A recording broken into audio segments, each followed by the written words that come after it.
What if sex didn't start to feel off because you stopped loving your husband? What if it was because something shifted after marriage? Before the wedding, you felt affection, friendship, and sexual desire. But after the wedding, that desire started to feel different. Less like being cherished and more like being available.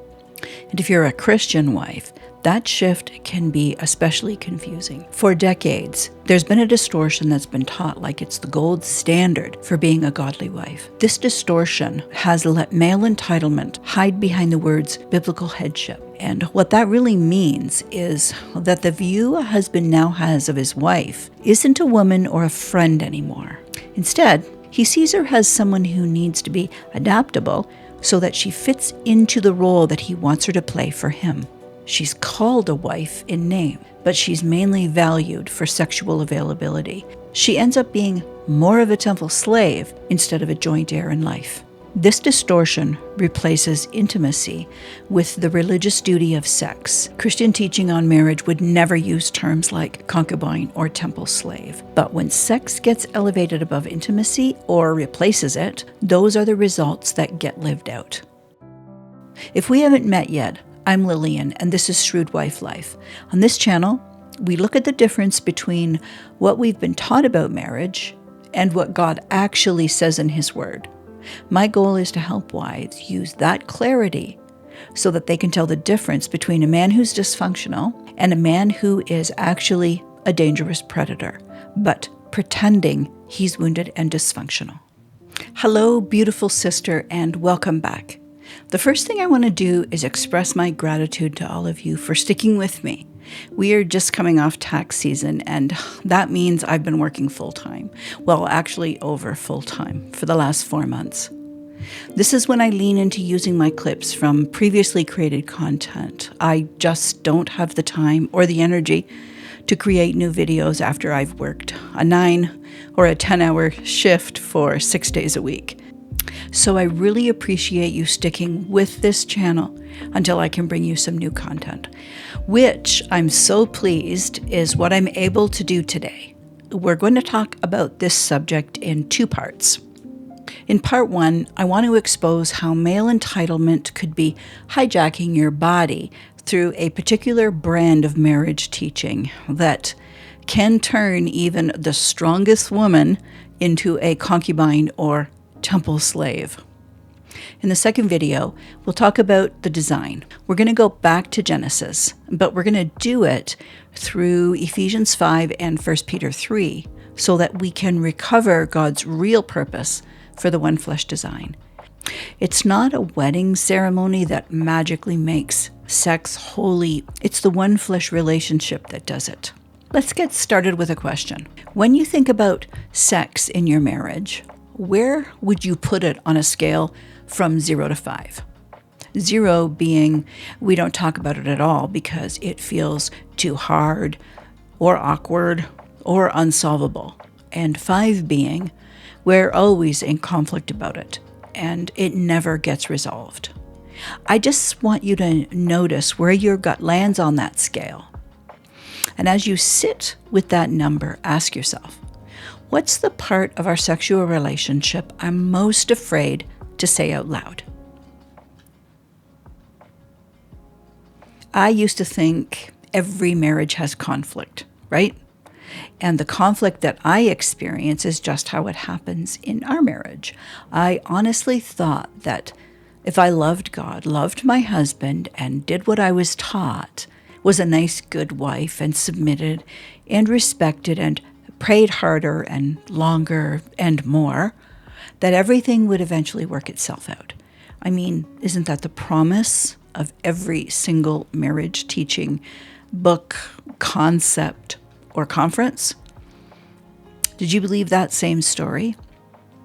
That with sheer willpower and endurance, marriage was sure to bring emotional connection, spiritual closeness, communication, openness, and good sex. I believed that was the promise of Genesis 2, verse 24, that's what it meant by the two shall become one flesh. A profound unity that wasn't like any other relationship, friendship at its best and deepest level. And before we got married, it felt like that's the direction we were headed. I mean, it seemed like it.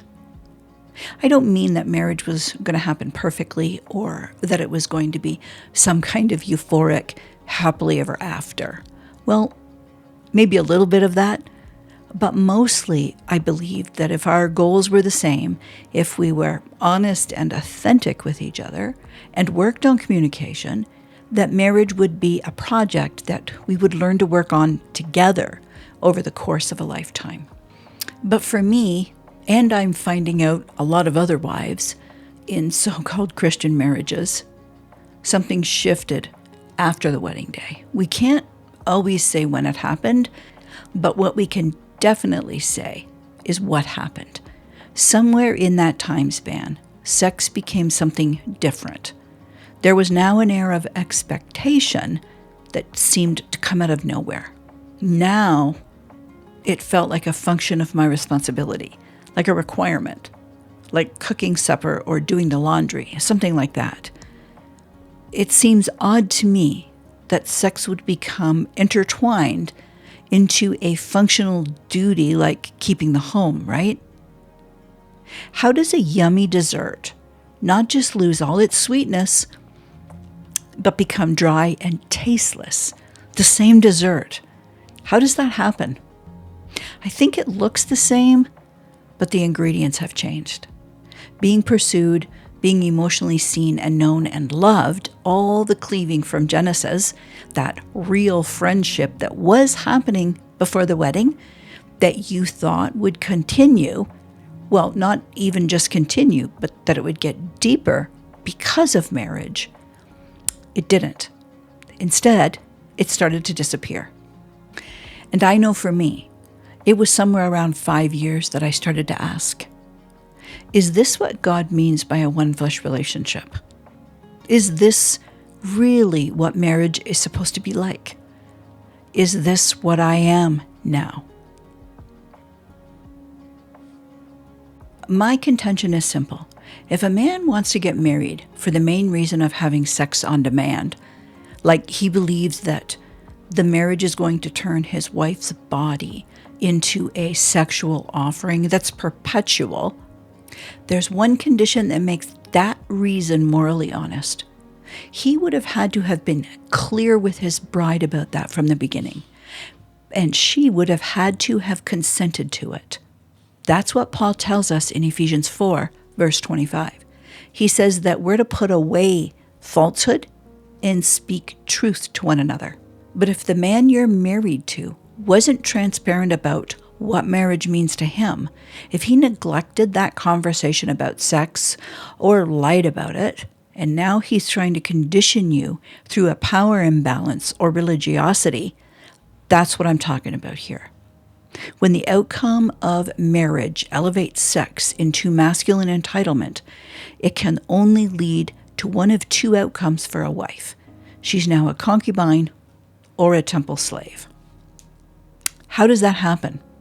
How do we not see that the mindset of male entitlement brought on by a wedding day is the same mindset that sets a woman up to prostitute her body for the life of the marriage? Before marriage, we're taught that our bodies are sacred, right? That your body is the temple of the Lord. 1 Corinthians 6, verses 19 through 20. We're told that it's our responsibility to guard it. Proverbs 4, verse 23. And to govern and steward it carefully. Romans 12:1 and 1 Corinthians 9, verse 27. As little girls and young women, we're raised to believe that it's not just our mind and heart, but also our body. None of them are supposed to be accessed casually. We're taught to not treat any part of our body carelessly or to force it into behaviors before the proper time, because femininity is precious. Song of Songs, chapter 2, verse 7.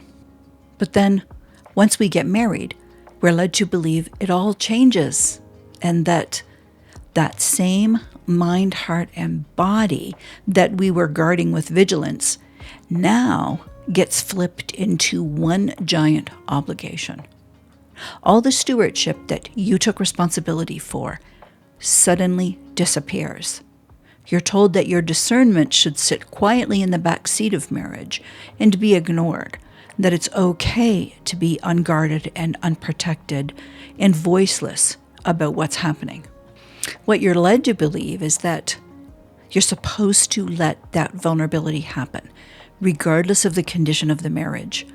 But the thing is, without discernment, all your mind, all your body, and all your heart have now just become weaknesses to the kingdom of God. You're being groomed to be gullible. False teaching about marriage systematically turns a wife into the naive woman that Paul warns us about in 2 Timothy 3, verse 6. Then what happens is that when Christlike headship gets replaced with masculine entitlement, the sacredness of sex is easily stripped out of the one-flesh relationship, and you're left with a hollow marriage, dessert that no longer tastes like dessert. What was meant to be the deepest intimacy at that one-flesh level has now become common, and it gets treated carelessly. This is where the distortion gets split into two different forms. The first one is secular. It's got the flavor of the survival of the fittest type of evolutionary mentality. Procreation.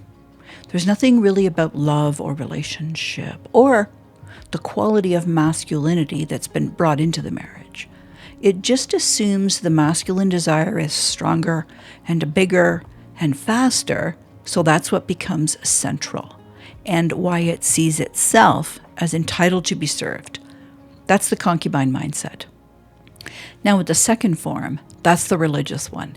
It takes the same hierarchy that places masculinity above femininity, but then it sanctifies that power structure as godliness. That's the temple slave mindset. So the temple slave mindset isn't actually a different system. It's the same secular concubine logic, but it's now held in place with Bible verses and Christian concepts about marriage. You know what the hypocritical irony of that is? Scripture's clear that the Lord does not allow us to mix His worship with the patterns of idol worship. He warns Israel not to imitate the nations or their temple practices.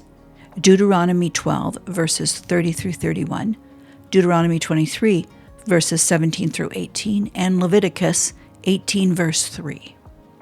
When sex becomes an entitlement of masculinity, when access to a woman's body is treated like a spiritual right because of marriage, her body can no longer be honored as the Lord's temple. Because of the absence of Christ's headship, it has now become the physical location of human gratification, just like a temple of Baal. A place where sexual appetite is covertly covered up like it's worship. That's not a one-flesh relationship that culminates in sex. That's sex void of the friendship that was meant to create the desire for it. Now, what's happening is ritualized sexual service, just like the pagan nations. In either one, whether a wife is being treated like a concubine or being reduced to a sexual duty because they're married, the intimacy that was the starting point for their friendship has disappeared. As soon as masculine entitlement is elevated above femininity, sex has been detached from love. And that means the one-flesh relationship that was supposed to increase after they got married is going to begin its slow death for the rest of the marriage. Now, whether your husband sees you as a concubine or a temple slave, that's going to depend on his view of femininity. Like we just talked about, the concubine view is the secular one, or the pagan one, or the worldly one, whichever descriptor you prefer. All three terms really mean the same thing, that it's got nothing to do with God and everything to do with power. Femininity gets treated like it's secondary or like an afterthought, that it's unpredictable and it exists to serve masculine desire. The temple slave view is what happens when that same power imbalance gets wormed into religious teaching on marriage, and then it gets renamed like it's godliness. It gets disguised because it's using Bible words and phrases and Christian cliches, so it sounds holier instead of pagan. This power imbalance isn't new, and it didn't start in the church, although that's where it definitely flourishes. It actually comes from Aristotle's idea that a woman is unfinished in development. In his own words, he says that the female is, as it were, a mutilated male, or in some of his manuscripts, he says a deformed male. I don't mention Aristotle because he's the whole explanation, but because his words give us language and the framework of a very old pattern that's all around us, but we can't put our finger on it. This unspoken framework says that if masculinity is the acceptable gold standard for being human, then femininity is left in the role of the derivative, weaker and less trustworthy, even suspicious. And once that idea sneaks its way in, it becomes super easy to build a sexual ethic where the woman exists merely to support masculine appetites rather than to be known as a separate person with her own complete autonomy. When you look at Aristotle's idea about femininity through our modern lens, it's easier to see that they're more of a biased guess than actual science. Now, here's why the church version is so deceptive. It doesn't say straight out a woman is lesser. In fact, it projects that she's precious and treasured. It says that she's sacred. But then, and here's the switch, when most marriage teaching gets fleshed out in practical applications, pretty much every Christian marriage teaching says that because they're married, a good wife, in one way or another, will make sure that she's easily accessible for sex. No matter what's happening in the relationship, no matter what the quality is of the masculinity he's providing. And there's the elevation of male sexual desire above female sexual desire. It's incongruent. Her value is projected with Christian language, while the worth of her personhood is reduced by the availability of her body. The religious temple slave model is so much worse than the concubine model because it pretends to be righteous as it sanitizes defilement with a marriage license. That's where we're going to end for now. If what I've described sounds uncomfortably close to home, you're not crazy and you're not alone. In the next part, we're going to slow down and walk through Genesis 2, Ephesians 5, and 1 Peter 3 so that we can ask, how was marriage actually designed before false teachers got their hands on it and reduced the whole marriage into functional roles and sexual obligations? If this content has added value for you, help me get this message out to more women by subscribing and turning on notifications. I'll see you in part 2. Bye for now.